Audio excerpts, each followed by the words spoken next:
Restoring lost functionality to damaged bodies with artificial limbs and organs that closely resemble their biological counterparts. This is the goal of robotics applied to the human body. Human biology and robotic technologies are now converging. It's like robots entering our bodies. Artificial limbs can give a feeling of self-worthiness to their users. The danger is not that we'll create a superhuman through bionic implants. It's that we'll create a super intelligent artificial agent that will outwit us. The paths of human evolution and technology are crossing over, with an increasingly close meeting point between the natural and the artificial. Let's discover the most fascinating European projects in the field of bionics.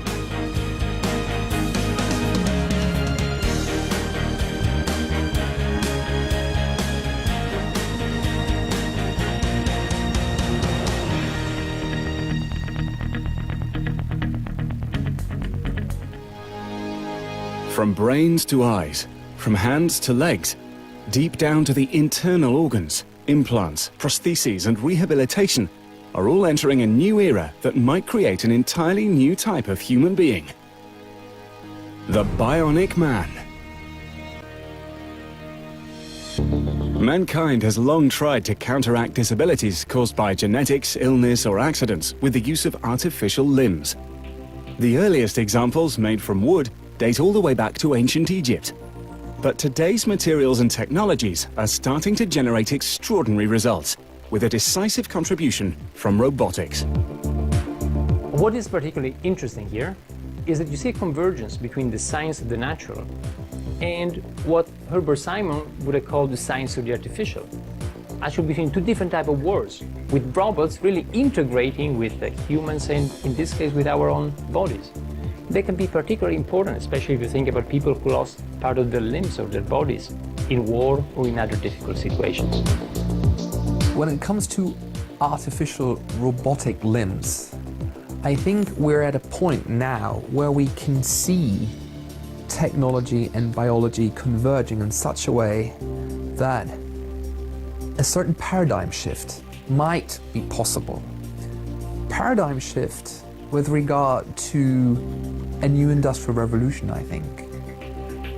The past has been characterized by humans trying to change their environment to suit their own needs and demands. That's why we built roads and canals. We now come to a point where we might be able to start to change our own bodies in order to adapt our own bodies to our ever-increasing complex environment. So where we've changed the environment before, we now have the capability of changing ourselves. And that is something fundamentally different and opens a lot of new possibilities, potentially, along the lines of not only replacement, but even enhancement. The perfect prosthesis has yet to be built. But thanks to research, progress in this field has accelerated dramatically in the last few years. In several academic centers, new types of artificial limbs are being developed, not necessarily as final products, but as research platforms to investigate new technological solutions for the next generations of prostheses and robotic limbs. This prototype was designed in Italy at the Sant'Anna School of Advanced Studies, where researchers are studying new solutions to the challenges they face when building a robotic hand. One of the biggest challenges in developing artificial hands is to integrate inside the volumes of the hand all the functional components. In particular, it's not possible to find today small enough motors, so it's required to find a trade-off between size and energy. This hand contains 5 motors for the independent flexion of the thumb, flexion of the index, of the middle, and of the last 2 fingers as a couple. In addition, there's a motor to actuate the abduction of the thumb, which is the degree of freedom that differentiates us from apes. With this, the hand is able to grasp basically all objects used in daily life. In addition, we have sensors, force sensors and position sensors that can be used to monitor the grip force and to know the position of the fingers in the space.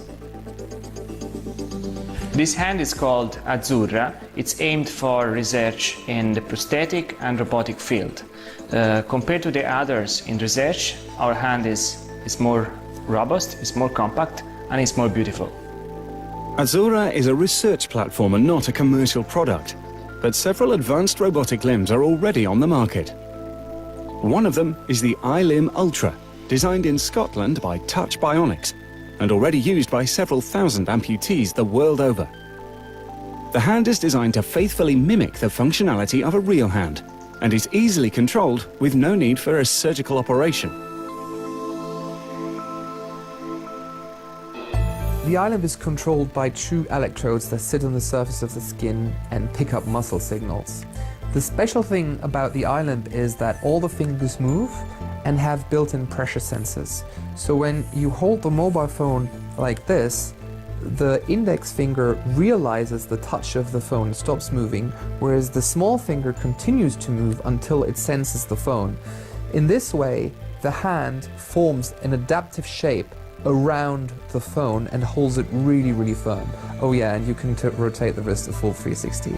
But this natural grasp around the object is what sets the iLimb apart from all the other hand prostheses that are available at the moment. For particularly complex motions or for more precision, the hand can perform 12 additional grip motions by using a smartphone app, and those can be customized further into 36 different grip options. The hand is capable of handling very delicate objects, and the index finger can be used to type on a keyboard.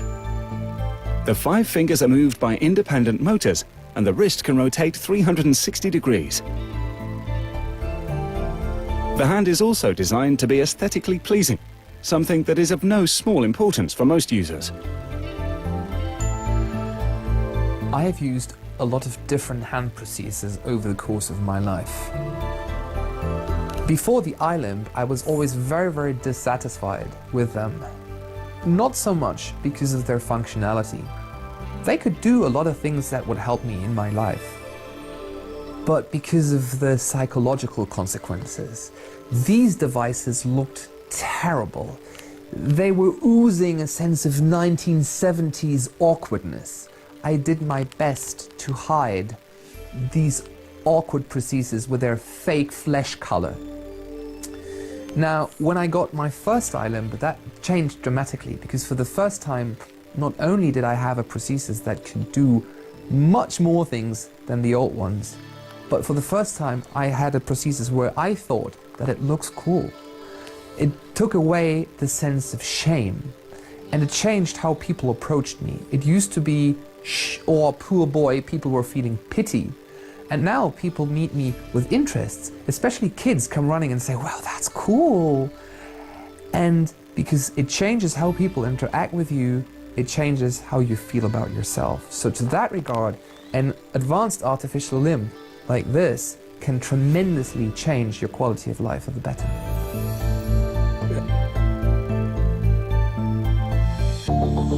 Robotics can also be of help to people who've suffered a stroke and have reduced mobility in their limbs. This exoskeleton is called ExoHand and is produced by the German automation company Festo. It's worn like a glove and supports the patient's hand by restoring mobility and functionality with the help of 8 pneumatic cylinders. The ExoHand can be used in conjunction with a wearable interface that picks up brain signals, called Cognigame. Together, they work as a rehabilitation program to regenerate lost nerve connections between the hand and the brain. In this demonstration, the brain waves are analyzed to ascertain whether the patient wants to open or close the hand. The desired motion is performed with assistance from the exoskeleton. But the brain receives positive feedback from the routine, and over time this can help the patient regain full control of the limb. Traditional orthopedic devices are passive and generally only help keep the hand open, so this system can offer patients and carers a faster, more rounded and complete rehabilitation program. A similar device is in development at the Bristol Robotics Lab in England. This prototype has a few sensors that rest on the skin of the wearer and supports hand movements with electric motors, so helping the patient perform everyday activities at home while recovering. This exoskeleton is used for rehabilitation of people that have suffered a stroke and whose hand movements is partially impaired. These patients would wear the exoskeleton when they go back to their houses and they're trying to perform their daily activities. These sensors pick up the movements of their hands and the motors enhance them. The skeleton does not do the movement for them, but instead helps them to rehabilitate. The exoskeleton can be custom-made for any patient in about 2 days using a 3D printer and is designed for home use, freeing the patient from the need to go to a care centre or hospital every day. The innovation of the exoskeleton is based on the fact that the device is portable and the patient doesn't have to commute to the doctor's or the therapist's office every time they want rehabilitation. They can take it home and they can use it as often as they want and for as long as they want to. Rehabilitation from traumas to the nervous system is also one of the goals of a unique project under development at the Italian Institute of Technology. This project is called HiBrain, and its final goal consists of investigating the bidirectional communication between natural and artificial systems. We are one of the few labs in the world leading this kind of research, which is highly multidisciplinary and novel. HiBrain uses a culture of biological neurons obtained from rat embryos, which are then used to control tiny autonomous robots that move in a maze and avoid obstacles. A research scenario that works as a stepping stone towards more practical goals. HiBrain has also two sub-objectives. From one side, the possibility to use real neurons as a computational tool. So instead of using silicon-based technology, using neuronal-based technology. From the other side, the possibility to use this experimental framework in order to solve disabilities at the level of the central nervous system caused by injuries or lesions.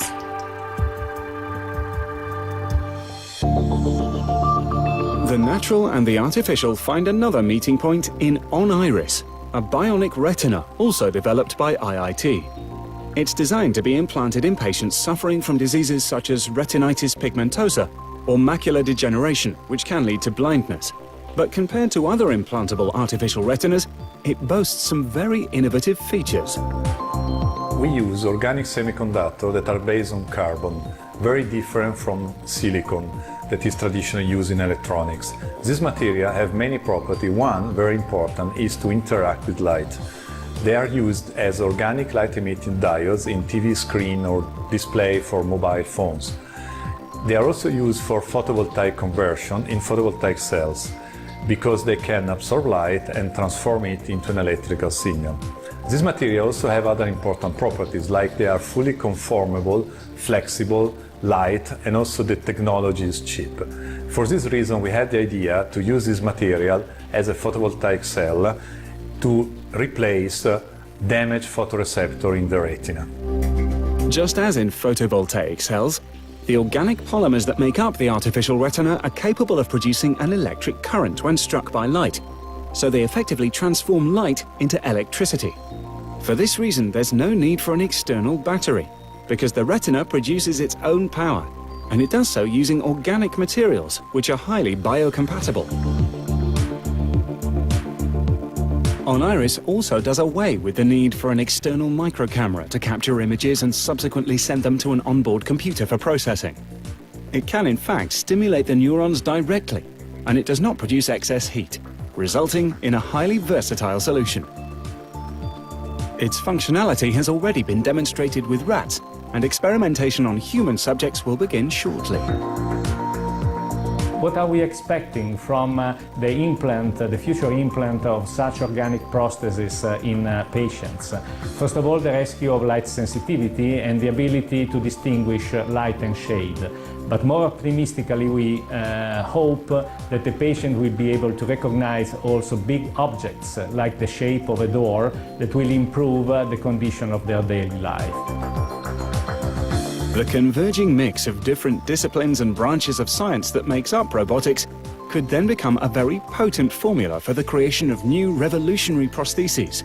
But even our internal organs can be recreated artificially.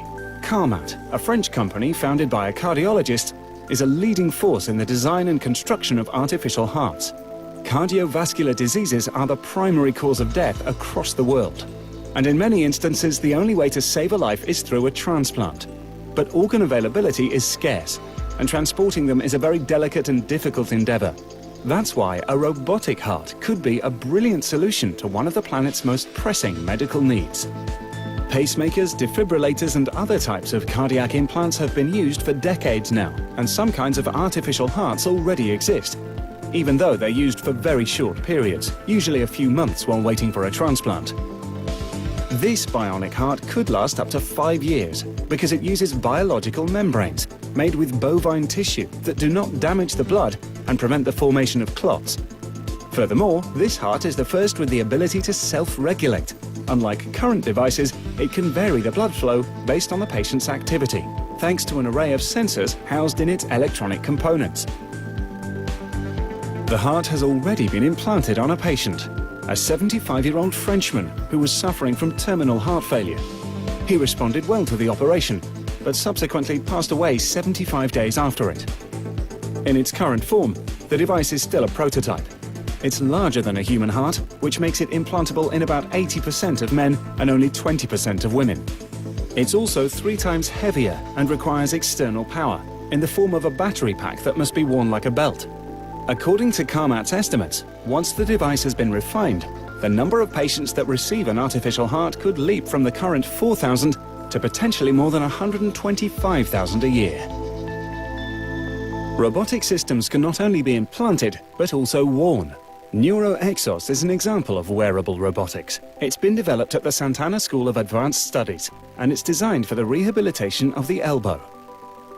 NeuroExos è stato progettato cercando di massimizzare prima di tutto il comfort per il paziente. Quindi, siccome le articolazioni dell'uomo non sono delle semplici cerniere, NeuroExos è equipaggiato con un sistema di gradi di libertà passivi che permettono all'asse di rotazione della macchina di essere allineato con l'asse di rotazione del paziente. Questo è fondamentale perché il robot dovrà caricare l'articolazione per vincere la spasticità, ma dovrà farlo nel totale comfort e nella totale sicurezza e del rispetto della fisiologia articolare del paziente. Questa è una delle prime challenge. L'altra che abbiamo affrontato è rendere NeuroExos in grado di fare un po' come fa il terapista che fa riabilitazione di un gomito spastico deve assecondare talvolta il movimento del paziente e quindi NeuroExos è in grado di adattare il suo comportamento a quella che è la reazione del paziente al percorso riabilitativo. But wearable robotics also has a different goal: to augment human abilities. This is the body extender, built at the Percro lab of the Sant'Anna School of Advanced Studies. It's a wearable exoskeleton designed to support the wearer in demanding tasks like rubble removal, for example in a search and rescue scenario. It provides a significant increase in overall strength, but it doesn't sacrifice sensitivity for brute force, which could be crucial when looking for a person buried under the remains of a collapsed building. The machine allows the user to lift weights with just 1/10 of the effort, so that 50 kilograms will feel like 5.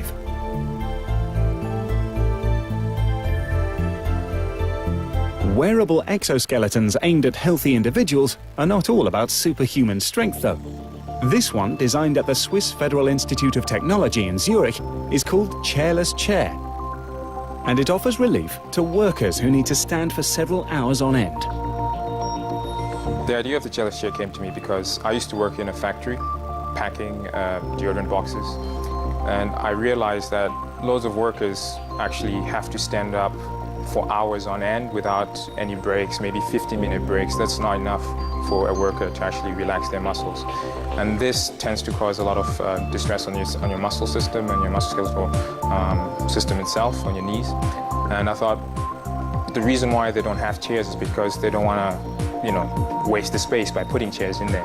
So why not have the chair strapped on them, on the workers? So that's the name Chairless Chair. A chair that's not there, but it's actually there. The chairless chair allows complete freedom of movement when not activated, and is used just like a chair, with the added advantage of an ergonomically beneficial posture for the back. We talked once to a physiotherapist to see the feasibility of this device, and when the physiotherapist put it on, he actually realized that it made him sit with his back straight, which is very healthy. And not only is it it doesn't fix your back in this position, you actually can shift it to the side, unlike normal chairs where you normally just rest and then your muscles tend to lax and you neglect your muscles. He said this is actually good even for rehabilitation purposes for physiotherapists. An exoskeleton can also be designed to work in conjunction with a prosthesis for lower limb amputees, who number over 30 million in the world. The European CyberLegs project stems from the idea of matching a smart prosthesis with an orthosis, an externally applied device that supports movement, reducing muscular fatigue. The goal is to significantly lower the effort required for everyday activities, like climbing the stairs or getting up from a chair, by saving energy and increasing the comfort level of the patient. CyberLegs picks up the wearer's intention via wearable sensors, sends them to a control system, and then produces feedback for the user. The project will develop know-how on how to create interfaces with a semi-autonomous robotic device that supports the amputee in executing locomotion-related tasks, and tests are already being carried out with patients to reduce the time needed to bring the device to market.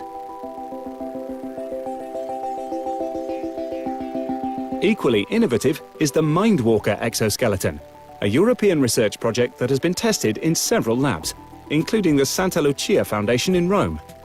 It's targeted at patients who suffer from lower limb paralysis due to spinal cord injuries. It allows the wearer to stand easily, and it helps with walking. It's controlled naturally with thought. The Mindwalker can interpret the wearer's intentions in two ways, either via a cap with sensors that rest on the scalp, which monitor brainwaves, or via pressure sensors that keep track of movements of the torso. In both cases, the patient's will is transformed into mechanical action by the exoskeleton, which supports the walking motion. And while several innovative solutions are still under development, commercially available prostheses are also becoming increasingly sophisticated.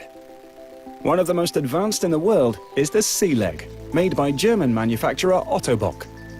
It's an above-knee prosthetic leg that's fully microprocessor controlled. Its sensors recognize when the user is in an insecure position, and during a trip or stumble, the C-Leg increases resistance, so providing extra support and allowing the person to recover before the fall. The user can thus behave normally and enjoy a smooth, natural walk at all times.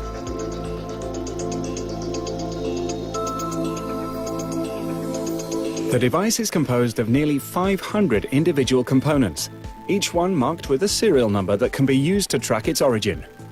It can operate in wildly varying climate conditions, and during testing, each leg must undergo a simulation phase with temperatures ranging from -50 to 65 degrees Celsius and an 85% humidity level.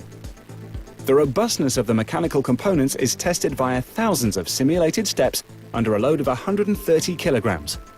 The C-Leg is considered to be so sturdy and safe that it can even be used for extreme sports. Robotics and bionics are changing the way we deal with disabilities, and in the near future, the line between biology and technology will become progressively more blurred. Many people will benefit from this, but this newfound ability to significantly change our bodies will inevitably open up some delicate scenarios. Any study conducted in medicine or psychology needs to pass an ethics board where the study is evaluated under ethical guidelines. We don't really have that for engineering and technology. I'm not saying that we should make developments, science, and seeking for innovation illegal. The only thing I'm saying is maybe it would make sense to implement a process that evaluates the potential societal implications of engineering designs with regard to ethical implications before these things are made into a business plan and come to market, and will then solely be driven by financial interests. We're still a long way from creating a cyborg, the cybernetic organism composed of organic and biomechanical parts that comes from science fiction. But we have set foot on the path that leads to a potentially new concept of the human being. A biological entity with robotic components, which could be defined as a living machine. As we move forward in biotechnology, it might become increasingly feasible to apply some of our engineering to our own human biology through genetic engineering, for example, different kinds of pharmacological interventions, maybe through some bionic parts that we could have, maybe by growing replacement organs from stem cells to sort of substitute for a failing kidney or a failing heart. And at least on the boundaries of human nature, we might then begin to become more machine-like by applying this kind of engineering skill to ourselves, just as we have applied it to the rest of the world outside of ourselves.